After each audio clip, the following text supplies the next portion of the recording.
On Thursday, we celebrated the Ascension of Jesus, Ascension Day. We had Ascension Day, the kids, we had a demonstration for the kids. We had this lantern going up to see, just to see how something goes up, and that's how Jesus went up. And it sounds like a fairy tale, but that's exactly what happened. He went up into heaven, was taken to heaven. But what happened then? We celebrate that day, but then there came a time of waiting. The disciples had to wait. And I thought back of my own life, when I was at school. I didn't love school, to be honest with you. I couldn't wait to get finished with school so that I can just go and do my own thing. But then when I left school, I waited for something else.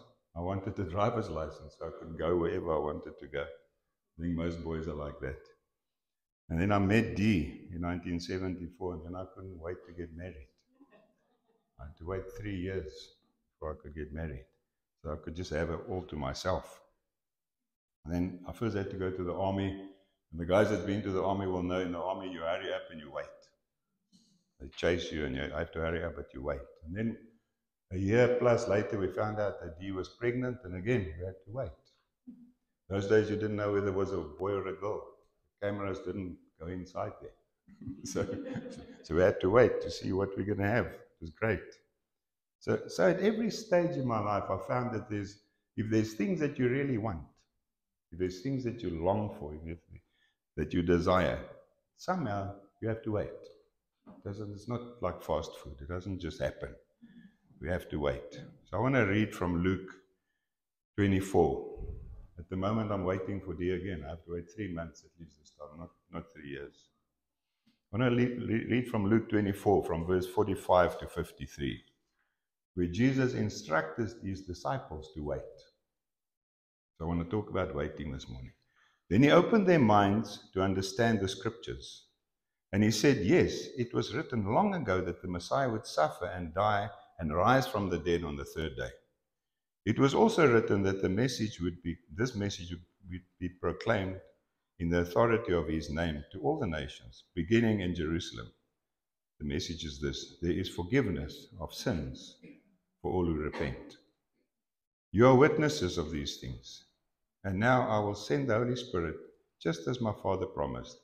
But stay here in the city. In other words, wait. Stay here in the city until the Holy Spirit comes and fills you with power from heaven. Then Jesus led them to Bethany. And lifting his hands to heaven, he blessed them. While he was blessing them, he left them and was taken up to heaven. So they worshipped him and then returned to Jerusalem filled with great joy. And they spent all their time in the temple praising God. I think that's one of the most difficult things for us as humans, especially for me, is waiting. If something surprises me, it's almost better. But if I know I'm going to get it and it's something that I like, then it's very hard to wait. So I want to read from Acts 1, verse 1 to 14, where it actually happened. In my first book, I told you, Theophilus, about everything Jesus began to do and teach until the day that he was taken up to heaven, that we celebrated on Thursday. After giving his chosen apostles further instructions through the Holy Spirit.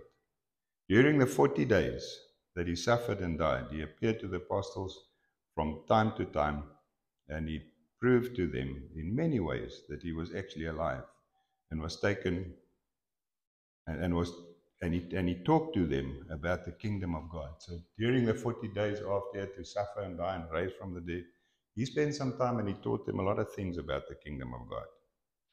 Once he was eating with them, he commanded them, do not leave Jerusalem. There's that waiting. Do not leave Jerusalem until the Father send you the gift he promised. As I told you before, John baptized with water, but in a few days you will be baptized with the Holy Spirit. So when the apostles were with Jesus, they kept asking. It was difficult for them to wait. They kept asking, the word says, asking him, Lord, has the time come for you to free Israel and restore your kingdom? Obviously, they didn't hear him when he said to them this because they kept asking. He replied, the Father alone has the authority to set those dates and times, and they're not for you to know. But you will receive power when the Holy Spirit comes upon you, and you will be my witnesses, telling people about me everywhere, in Jerusalem, throughout Judea and Samaria, and to the ends of the earth. After saying this, he was taken up into a cloud, and while they were watching, they could no longer see him.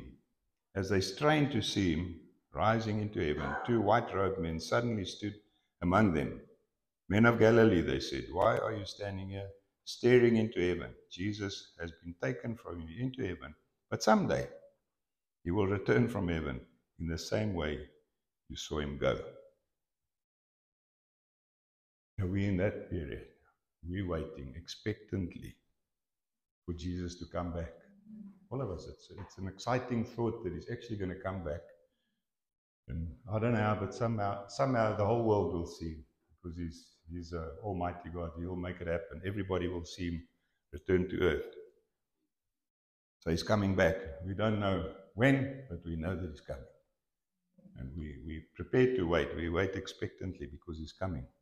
But waiting normally goes totally against our grain, like I said just now. And it's getting worse. I realized while this week I'm standing in for D at the school. Now I'm an Apple snob, like they call it. I work with the Apple,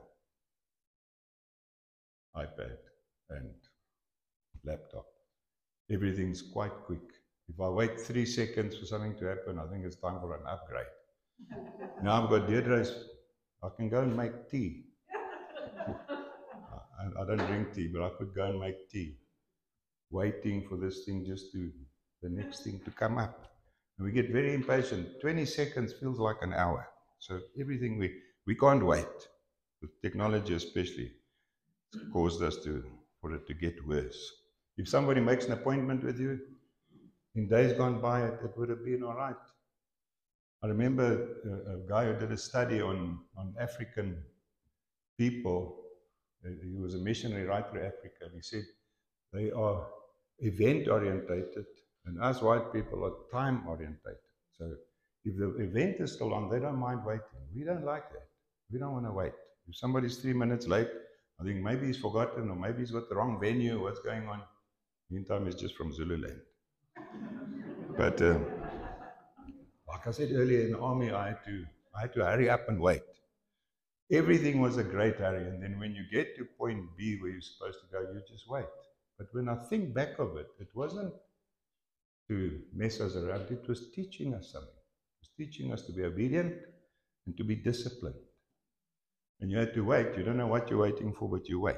The disciples didn't know how it was going to happen. All they knew is they were going to receive power. They didn't know if it was going to come in a box, somebody's going to deliver it, what, they're going to have an injection. They didn't know what was going to happen. They just knew it's going to be great because Jesus said so. And when he says you must wait, then you just wait. So I realized that's what they tried to teach us in the army. And often it's like that. Same reason. God wants us to mature.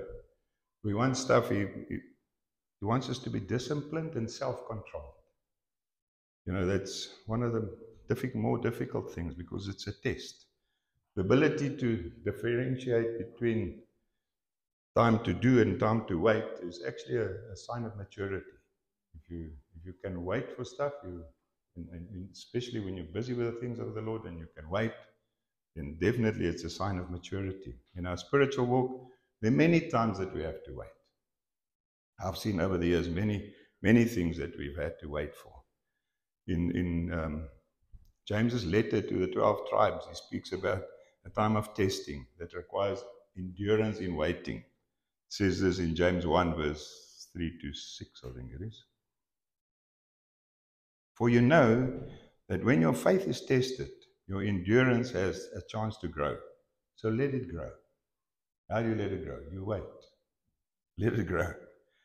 For when your endurance is fully developed, you will be perfect and complete, needing nothing. If you need wisdom, ask our generous God, and he will give it to you. Let it grow. Let it grow. Let's not get impatient. Let it grow. That's what he says. I thought sometimes we're bound to a sick bed, and or we're hurt, or we lost somebody. That happens often. You might find yourself in a position like that, but healing takes time. We wait. If we're children of God, we know it's coming. Morning takes time. But we have to wait believing. Believing that that happened because God knows best. What's coming, He knows best. Like the disciples waited because they knew what Jesus said they must wait is going to be worthwhile waiting. So when we're busy with God's things, it's worthwhile waiting. For a church to grow and to develop, we have to wait. The newborn Christian, sometimes we get impatient with them because we want to see changes immediately, but it takes time to mature. So we have to wait. There's a lot of waiting happening. If you plant a tree, a fruit tree, same story. You can't plant a fruit tree today and think tomorrow you're going to have some fruit. I was thinking of planting a lemon tree, but I decided not to because Sessions got one. So, but I don't have to wait for his lemons. They're there already. But like lots of things in life that you want, that you desire, you've got to wait. Waiting is a crucial part of our walk with Christ. Sometimes it makes no sense. Can't understand. Visited somebody this week. Can't understand why this can't just be over. You know? Getting impatient. Don't want to be in this position anymore. But God has a reason. I believe God does not bring sickness on us. But sometimes He allows stuff to put our lives on hold, just to put our lives on hold. I think I mentioned it the other day when I spoke to the prisoners when we had our students there. And I said to them, when Billy was little, my son, he was a wild one. Deirdre had to run after him. He would never sit still. Sometimes I would take him and put him on a table and say to him, now look at me. I want to talk to you. Sit still and look at me. And sometimes God has to do that, whether He allows it with a sick bed or whatever it is, or maybe you lose your job and there's this moment that you can do nothing. You just got to sit. I said to the prisoners, you were not listening, and God allowed you to land in prison, and now you have to sit and you have to listen. You've got to wait. So it's a good thing to be able to wait. You know, so I thought of the disciples. You know, it made no sense for them that they had to wait. You know, if I was one of them, it wouldn't have made sense to me. Because they walked with Jesus every day. They saw all the miracles. They totally believed in Him. They were ready to take on the world for Him. I mean, what more do you want? He's been teaching us for 3 years. Now the last 40 days, He spoke to us so much about the kingdom. We're ready to just go and conquer the world. Because He taught them Himself. They saw Him die on the cross. They saw 3 days later that He rose from the grave. And then they saw Him go up into heaven. I mean, there's amazing stuff to experience, to see this. What on earth would they still have to wait for? But they still had to wait. They had to wait. So sometimes we feel we can do this thing. You know, we feel this thing, God has laid it on my heart, but things just don't want to fall into place. There's a reason to wait. They saw the miraculous ascent, but they still had to wait. To be more effective witnesses. And I thought to look at the way the disciples waited would be a good example for us. They modeled waiting in the right way. The first thing they did, Luke 24:52, so they worshipped Him and they returned to Jerusalem filled with great joy. Glenn prayed this morning and he said it's such a joyous occasion because Jesus died on the cross and we remember that. But if we stay at Friday, we'll be morbid. But there's this joy that's in the disciples that we should also have when we come to the table. We have that joy. We should have it all the time because on Sunday, Jesus rose from the grave. And that new life He didn't keep for Himself. He gave it to all of us. We've got that new life. So they worshipped Him. They returned to Jerusalem. They were obedient, immediately joyful. They didn't get angry or frustrated. They weren't disappointed either. When we have to wait for something, frustration creeps in very quickly. We can very easily be disappointed. We're sometimes even disappointed in God. You know, why can't He make this thing happen? Why can't I go through? So there's these three things even happen very easily in our own lives when we have to wait. very quickly frustrated. I do. I get very quickly frustrated, even if I have to wait for a few minutes. I remembered something that my dad shared with us. He told us how frustrated he got driving to church every day. His office was a stone throw away, the church, from their home. But there's a big highway there in Benoni, Great North, and he can't just cross that, so he had to get in his car and drive around. And there was only one traffic light on his route between the house and the church, and we'd catch him red every day. He said he got very frustrated because it was a waste of time, and it was one of those with a green arrow. So it takes extra long. He says, and the arrow is there even if nobody wants to turn. He thought, why don't they put something there that triggers the arrow when somebody wants to turn, because it's just a waste of time. But one day he stopped and he thought, maybe it's God's doing. And he thought, why would he want me to stop here? He says, and the first thing that came to mind is just to pray for people that he sees at the traffic light. Strangers, randomly, just started praying for them. He says, and the whole attitude changed inside of him. So much so that when he approached the traffic light and it was green, he would slow down. He wanted it to stop him, because this moment that God paused him to pray for strangers became so special for him. So God knows what he's doing. When God puts your life on hold, don't get frustrated. There's things that often puts our lives on hold. Don't get frustrated. Look around, because you could be stuck exactly where God wants you to be, where he needs you. You could be without a job for a while, because that's the only way God can use you for what he wants to use you. You could be in your sick bed, like I said, for a while, because that's the only way God can get to you and use you where you're at. And don't get angry. Don't get impatient. I'm preaching to myself. Rather do some active waiting. I looked at the disciples. It says in Acts 1 verse 14, they all joined together constantly in prayer, along with the women and Mary, the mother of Jesus, and his brothers. So they made good use of this time that they just had to wait. And so easily we get frustrated, and we even start losing our connection with God, our prayer time. Everything gets very fractured because we're waiting and we're not happy. But we must do what the disciples did. They had no idea how long they're going to wait.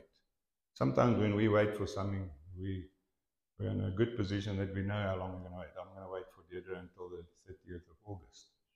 I know when she's coming back. And sometimes you have no idea. You just wait blindly. And but I want to say, don't get frustrated. Do what the disciples did. Make the best of it. In that time, they elected somebody to replace Judas. Remember, they drew lots, and Matthias landed on Matthias, and he became the next apostle. And so they were busy with God's things. They were busy with the kingdom of God while they waited. I have a friend in the church in King and Glover. He lost his job, and he was quite frustrated. And then I saw him come to church every day. He started doing stuff in the garden, taking the rubbish away at a bucket, and he was busy. He says, no, I just don't want to sit at home. He started getting busy. Even that is doing it for the Lord. And because he was waiting actively, expectantly on the Lord, he got an amazing job. Much better than what he's had before. So the disciples did the same. They were busy with the things of God. But while they were busy, they stayed obedient. They didn't leave Jerusalem. We will stay obedient to his word while we're waiting actively for the Lord. They remained obedient. And they waited, again, I want to use the word again, expectantly. Because, when God tells you to wait, you must know it's going to be worthwhile. No one had to tell them to meet together. They just came naturally because it was the natural thing for them to obey the Lord. They would just do that. Don't get out of community when you're in the time of waiting. Don't think you're better off on your own, because you're not. Obedience is tops. Kulain had a lot to say about obedience last week. To be obedient no matter what. No matter if it makes sense. I don't think it made sense for the disciples to feel equipped. They must have felt equipped. They knew Jesus better than anybody else. They must have felt equipped. It must have been, what should we wait for? But no matter what. So they didn't just come together for a braai or coffee on a Sunday. I come for the coffee, by the way. For coffee on a Sunday. The word says they joined together constantly in prayer. Now, when we are frustrated, now you must be honest, when you're frustrated, you don't feel like praying. You're actually impatient with God when you're frustrated. So you don't feel like praying. It's the last thing you feel like doing. But they saw this waiting time as an ideal time to see God's face and to get close to Him. Make the best of it. Get close to Him. At times when I struggle to hear God's voice, I just up my time in the Word. It takes a bit of discipline, but spend more time in the Word. It's amazing because the Word says in Psalm 119, verse 105, your Word is a lamp unto my foot and a light unto my path. And whenever I share with somebody that battles to find direction, I just use the simple scripture because it says so much. Because it's a lamp unto my foot. It means it lights up the area where I'm standing and you're going to be able to find yourself. Because sometimes we can't find ourselves. We don't know where we are. Don't know what we're busy with. But it helps you to find yourself. And then it's a light unto my path. It lights the path. It's the best map that you can find. It's better than Google Maps. If you spend time in the Word of God. Because you find direction. You ask me how. I don't know. Go and read the Word. You'll find direction. You'll find direction. Don't get frustrated in your waiting. Get into the Word and God will give you direction. He gives you a lot of encouragement in His Word. You know, it will turn your waiting time from frustration to expectation. Instead of being frustrated, you're expecting, you're getting excited because there's a reason why I'm waiting here like this. I remembered Isaiah 40, verse 28 to 31. It says, have you not known, have you not heard? The everlasting God, the Lord, the creator of the ends of the earth. Neither faints nor is weary. There is no searching of His understanding. He gives power to the weak, and to those who have no might He increases strength. Even the youth shall faint and be weary, and the young men shall utterly fall. But those who wait on the Lord, shall renew their strength. They shall mount up with wings like eagles. They shall run and not be weary, walk and not faint. That's what the word says. I looked at the NIV. It says, those who, I think, place their hope in the Lord. The Voice translation says, those who trust the Lord. I think it's more than that. I went and looked at the meaning of the original word. It's to tarry expectingly. Wait and expect at the same time. So those who wait on the Lord, you wait on the Lord, but you're waiting expectantly for what is coming. And then you will mount up with wings like eagles, He says. It's not being impatient with God. We can never be impatient with God. You know, I'm impatient. It's not being patient with God. We can never be patient with God. Sometimes you're patient with your kids, you're patient with your spouse. I'm in the bakkie, Deirdre is not there yet, I want to go to church, making us late, but I'm patient. That's a different kind of thing. That's not, you're not patient with God. You can't be patient with Him. You're waiting expectantly because you know what's coming is going to be the best. Ephesians 3 verse 20 to 21 says this. I thought if God puts you on hold, if you're waiting, the one thing that should excite you is He's mindful of you in a special way. He's busy with you. Whether He wants you to grow, whether He wants you to get to a higher level, He's busy with you. It's worthwhile waiting. But Ephesians 3 verse 20 and 21 says this. Now to Him who is able to do exceedingly abundantly above all that we ask or think. So way above your imagination. You can imagine great things. Exceedingly abundantly above all that we ask or think, according to the power that works in us. To Him be glory in the church by Christ Jesus, to all generations, forever and ever. Amen. exceedingly abundantly above what you can ask or imagine. So whatever you asked for, hoped for, I need to add, whatever you prayed for according to God's will. You say, how do I know whether I'm praying according to God's will? The Holy Spirit will tell you if it's not His will. If you pray for the latest Mercedes-Benz Sports, He might say to you, no, that's not what I want you to have. But if you pray according to God's will, if your desire is according to His will, He will blow your mind exceedingly abundantly above what you can imagine or what you can pray for. If there's someone who realized the value of waiting expectantly for the Lord, it was David. I'm just going to read this scripture here, what David said. And it's his faith that kept him going. So these disciples were also waiting in faith because they believe. If Jesus said it, that's it. That settles it. If He says we must wait, we'll wait even if we wait for a year. Psalm 27, verse 13 and 14. I would have lost heart. In other words, I would have given up. I would have gotten frustrated. I would have gotten angry. I would have lost heart unless I believed, David says, that I would see the goodness of the Lord in the land of the living. Wait on the Lord, be of good courage, and He shall strengthen your heart. Wait, I say, on the Lord. He understood what this was about, just waiting. Disciples waited obediently. They waited in prayer, in community, in faith, and actively. I think that's how we should wait. We should wait in obedience. Obedient to what? Obedient to God's word. What does it say? Go and read it. The Holy Spirit lights things up for you, for each of us in such a way, just what we need. But we need to be there. When my kids were growing up, I said to them, you must read the word, even if you don't remember it. But you can't expect the Holy Spirit to go and draw something that you didn't file. I said, and if you filed it, it's there. Our brains are amazing the way God made us. You read it, it's there. It will come back. You'll be able to go and fetch it. But if you don't file it, you won't find it. In obedience, in prayer, in community, in faith, and actively. And their reward was great for waiting, because Acts 2 verse 1, that we must probably spend more time on next week, God willing.